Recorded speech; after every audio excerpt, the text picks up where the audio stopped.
Sva djeca koja trebaju asistente u nastavi u ovoj školskoj godini će ih imati. U Ministarstvu obrazovanja s osnivačima škola potpisani su ugovori vrijedni više od 72 milijuna kuna za financiranje gotovo 2000 asistenata.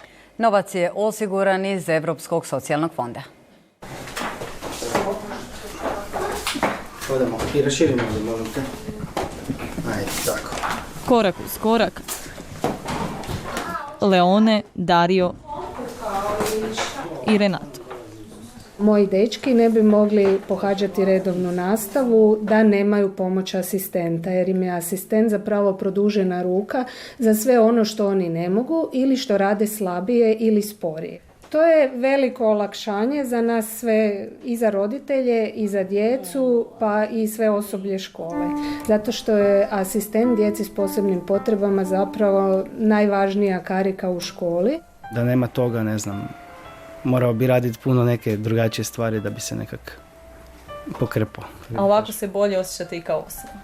Jasno. Kažem, ovi dečki su me, mogu reći, zgradili na jednu novu onako dimenziju i nešto što možda u sebi nisam do tada imao. Od početka ove školske godine asistenta će imati svako dijete kojem je potreban, obećali su iz resornog ministarstva.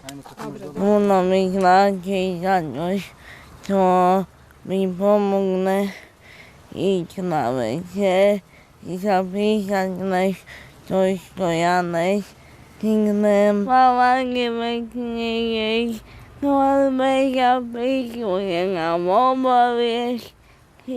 Bez njega bi, priznaju blizanci, bilo jako teško. Nije da to ja ne bi moglo, ali bi bilo premalo vremena.